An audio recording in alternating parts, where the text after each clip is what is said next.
Shalom wanitanya Allah. Shalom. Salam sejahtera buat kita semuanya. Puji Tuhan, pagi hari ini kita masih diberikan kesempatan oleh Tuhan untuk kembali kita beribadah wanita di tahun yang baru, tahun 2022. Dan sebab itu sebelum kita mendengarkan firman Tuhan, terlebih dahulu kita mau memuji Tuhan, kita mau menyembah Tuhan. Haleluya. Engkau Tuhan yang setia, waktumu selalu yang terbaik. Engkau Tuhan sandaranku, dan ku hanya kan berharap padamu. Satu-satunya yang ku andalkan, satu-satunya yang ku percaya. Engkau sumber kekuatan, sumber pengharapan, sumber kedamaian. Satu-satunya yang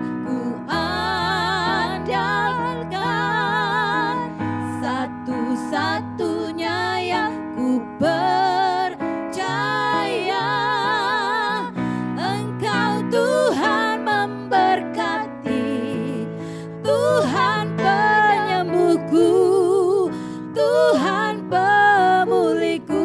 Katakan satu-satunya, satu-satunya yang ku andalkan, satu-satunya yang ku percaya. Engkau sumber kekuatan, sumber pengharapan, sumber kedamaian. Satu-satunya yang ku andalkan, satu-satunya yang ku percaya. Engkau Tuhan memberkati, Tuhan penyembuhku, Tuhan pemulihku. Engkau Tuhan memberkati, Tuhan penyembuhku, Tuhan pemulihku.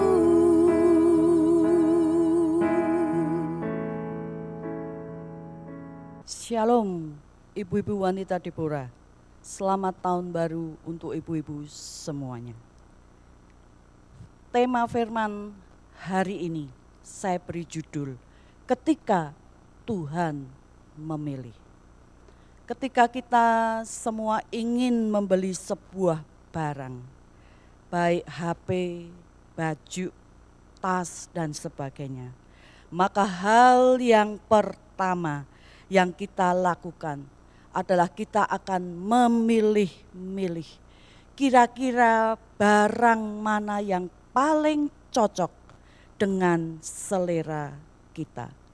Dari sekian banyaknya warna misalnya, maka kita akan memilih warna yang paling kita sukai, warna yang paling kita senangi.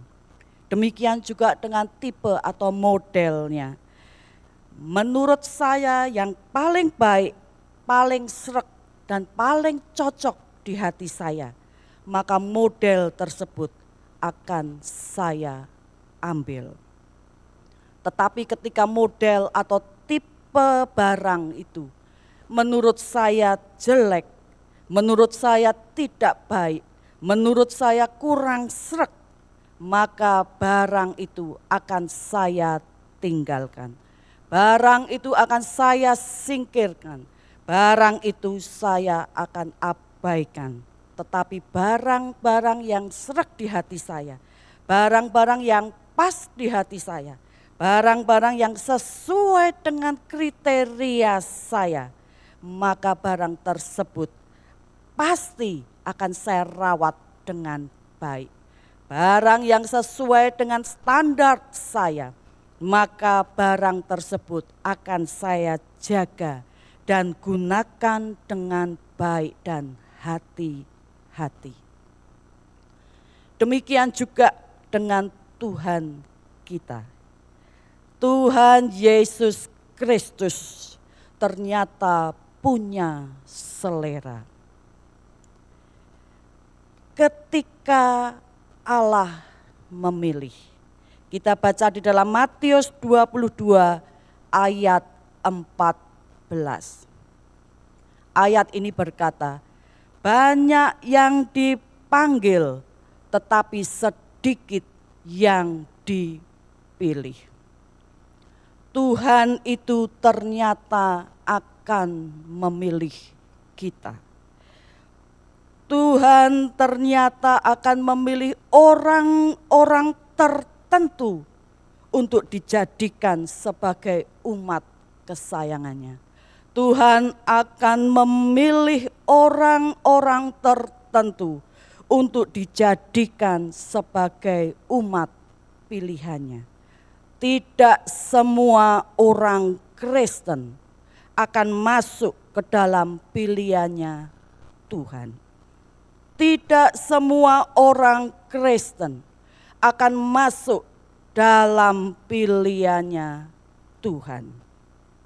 Pertanyaannya, kenapa orang-orang Kristen harus dipilih oleh Tuhan? Kenapa orang-orang Kristen harus disortir oleh Tuhan? Kenapa orang-orang Kristen harus ditampi oleh Tuhan? Jawabannya karena tidak semua orang Kristen adalah orang Kristen yang sejati. Tidak semua orang Kristen adalah pelaku firman Tuhan. Tidak semua orang Kristen, saya katakan, tidak orang Kristen yang berkenan di hadapan Tuhan. Nabi Yeremia pernah diperlihatkan oleh Tuhan mengenai adanya 2 buah keranjang yang berisi buah ara. Keranjang yang pertama berisi buah ara yang sangat baik sekali. Tetapi keranjang yang kedua berisi buah ara yang sangat jelek sekali. 2 buah keranjang buah ara ini merupakan gambaran dari kehidupan orang-orang Kristen yang ada pada saat ini. Ada orang Kristen yang sejati, ada orang Kristen yang baik, ada orang Kristen yang benar-benar menjadi pelaku firman. Tetapi ada juga orang-orang Kristen yang palsu. Ada juga orang-orang Kristen yang KW. Ada juga orang-orang Kristen yang jahat. Orang-orang Kristen yang justru menyakiti hati Tuhan. Ketika Tuhan memilih, ketika Allah itu memilih, maka Injil Lukas 12 ayat 40 berkata, hendaklah kamu juga siap sedia, karena Anak Manusia datang pada saat yang tidak kamu sangkakan. Hendaklah kamu juga siap sedia dengan kehidupan yang kita jalani sampai hari ini. Kita harus waspada, kita harus berjaga-jaga dengan kehidupan kekristenan kita masing-masing. Alkitab mencatat bahwa Tuhan itu lebih memilih Habil daripada Kain. Tuhan lebih memilih Ishak daripada Ismail. Tuhan lebih memilih Yakub daripada Esau. Tuhan lebih memilih Yusuf daripada saudara-saudaranya. Dan Tuhan lebih memilih Daud daripada Saul. Ketika Tuhan memilih, maka Tuhan itu melihat ada sesuatu yang berbeda di dalam kehidupan orang-orang pilihannya. Ada sesuatu yang berbeda di dalam kehidupan orang-orang yang dikenan oleh Tuhan. Ada sesuatu yang istimewa ketika Tuhan itu memilih Habil, Ishak, Yakub, Yusuf, dan Daud. Habil dipilih oleh Tuhan karena Habil adalah orang benar. Habil adalah orang yang beriman dengan sungguh-sungguh. Habil dipilih oleh Tuhan karena ia selalu memberikan persembahan yang terbaik untuk Tuhan.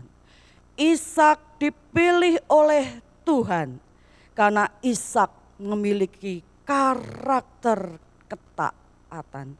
Ishak dipilih oleh Tuhan karena Ishak adalah anak yang tidak suka memberontak.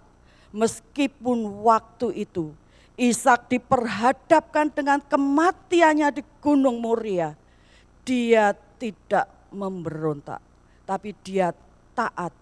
Dia mau mati untuk Tuhan. Dia siap mati menjadi martirnya Tuhan. Ishak dipilih juga oleh Tuhan karena ia mempunyai sifat yang setia. Ishak berbeda dengan Abraham dan Yakub yang beristri banyak. Ishak hanya mempunyai satu istri dan dia memiliki karakter kesetiaan. Kesetiaan merupakan salah satu hal yang dituntut oleh Tuhan dari kehidupan kami semua. Selain setia, maka Ishak juga merupakan orang yang suka damai. Tuhan Yesus sendiri berkata, berbahagialah orang-orang yang membawa damai, karena mereka akan disebut sebagai anak-anak Allah. Yakub dipilih oleh Tuhan karena Yakub lebih mementingkan hak kesulungan.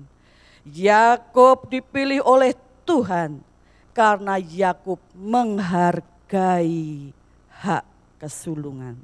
Sedangkan Esau lebih mementingkan makanan sop merah daripada hak kesulungannya. Dan ini merupakan sebuah kesalahan yang besar di mata Tuhan yang telah dibuat oleh Esau. Esau memiliki kehidupan yang gegabah. Esau memiliki kehidupan yang sembrono. Esau memiliki kehidupan yang tidak takut akan Tuhan. Karena Esau meremehkan Tuhan. Esau meremehkan firman Tuhan dengan menjual hak kesulungannya.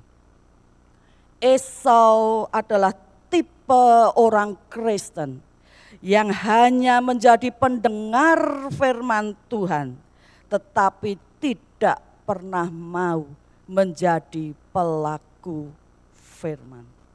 Dan kita tahu ketika kita meremehkan firman, maka kita akan ditolak oleh Tuhan. Tuhan berkata, aku mengasihi Yakub, tetapi aku membenci Esau. Jangan pernah meremehkan Tuhan. Jangan pernah meremehkan firman Tuhan. Yusuf dipilih oleh Tuhan karena Yusuf tidak mau berkompromi dengan dosa. Yusuf membenci dosa. Yusuf berani melawan dosa dan Yusuf berhasil mengalahkan dosa. Yusuf dipilih oleh Tuhan karena ia memiliki karakter yang mau mengasihi saudara-saudaranya. Ia dipilih oleh Tuhan karena ia membenci dosa. Ia dipilih oleh Tuhan karena Yusuf mau mengampuni kesalahan saudara-saudaranya.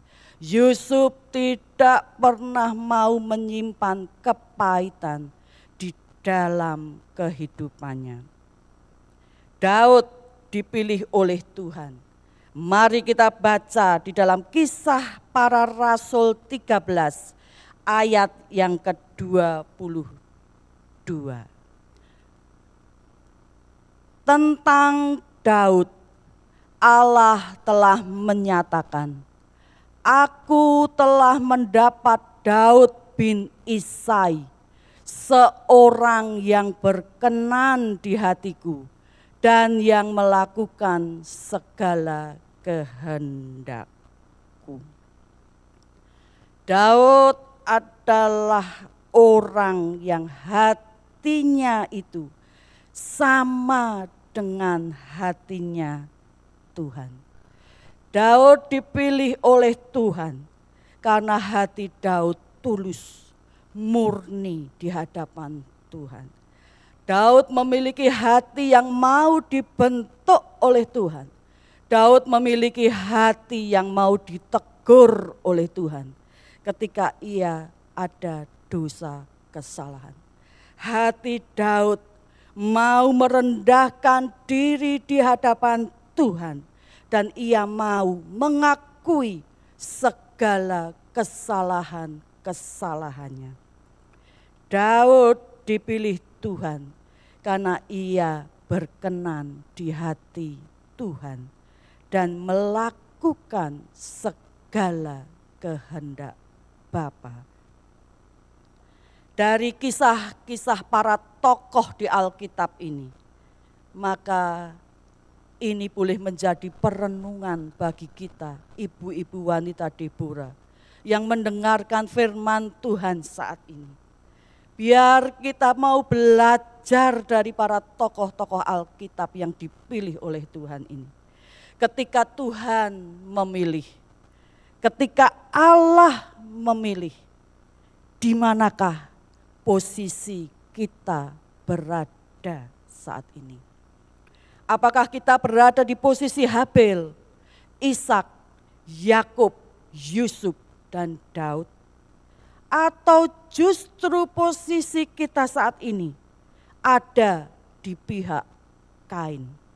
Kain adalah orang yang iri hati, orang yang suka marah, hatinya cepat marah. Apakah posisi kita ada di pihak Esau, orang yang meremehkan firman Tuhan, orang yang lebih mementingkan hal-hal duniawi, orang yang lebih mementingkan keinginan daging daripada keinginan surgawi? Ketika Tuhan memilih, apakah posisi kita justru ada di pihak Saul, orang yang penuh dengan dendam kesumat? Saul orang yang penuh dengan kebencian terhadap orang lain. Kira-kira di mana posisi kita saat ini? Biar kita waspada, biar kita berjaga-jaga terus dengan kehidupan kekristenan kita pribadi, lepas pribadi. Karena ada kriteria Tuhan ketika memilih. Ada standarnya Tuhan ketika Tuhan itu memilih. Apa itu kriteria dan standarnya Tuhan ketika Tuhan memilih?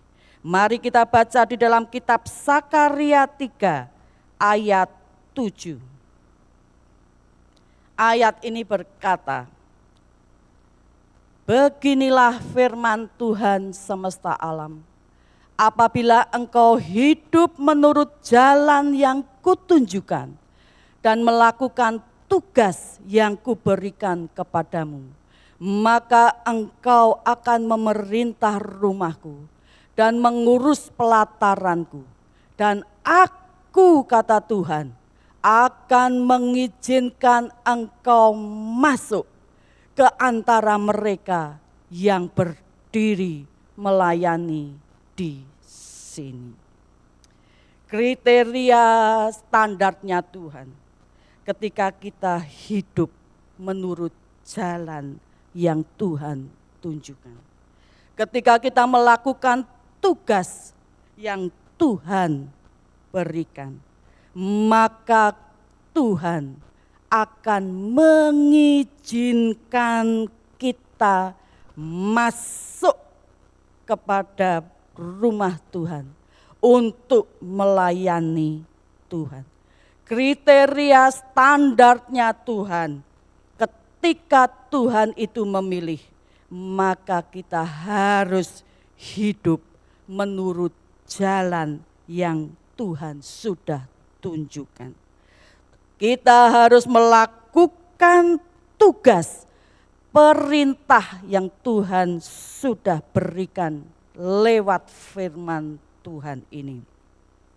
Maka kita baru diizinkan Tuhan untuk masuk melayani Tuhan. Dengarkanlah hai wanita-wanita Deborah Hagios. Camkanlah hai wanita-wanitanya Allah yang saat ini sedang mendengar firman Tuhan. Lihat, hiduplah di jalannya Tuhan. Karena jalan Tuhan itu terang dan rata. Jalan Tuhan itu penuh kasih. Jalan Tuhan itu penuh dengan kesetiaan. Dan jalan Tuhan itu penuh dengan kebenaran. Lakukanlah tugas dan perintah Tuhan. Lakukanlah apa yang baik, apa yang benar di hadapan Tuhan. Ketika Tuhan memilih, ketika Allah memilih, maka kita semua setelah kita melakukan apa yang Tuhan perintahkan, maka kita akan diizinkan masuk menjadi orang-orang pilihannya Tuhan. Ketika kita sudah melakukan perintah Tuhan dan berjalan di dalam kebenarannya Tuhan, maka kita baru diperbolehkan masuk untuk melayani Tuhan Yesus Kristus. Jadilah wanita-wanita Deborah Hagios yang memang layak untuk bisa dipilih oleh Tuhan. Amin. Mari kita berdoa. Kami mengucap syukur ya Tuhan untuk firman yang boleh kami dengar hari ini. Biarlah kami menjadi pelaku-pelaku firman-Mu. Kami tidak mau hanya menjadi pendengar, tapi hidup kami masih ada dalam dosa. Tapi biarlah firman Tuhan menjadi rema dalam hidup kami. Kami mau menuruti Tuhan. Kami mau mentaati perintah Tuhan. Karena itulah jalan kehidupan dalam hidup kami. Terima kasih untuk firman-Mu hari ini. Nama Tuhan yang dipermuliakan lewat kehidupan kami semua. Di dalam nama Tuhan Yesus Kristus kami menyerahkan doa kami ini. Haleluya. Amin.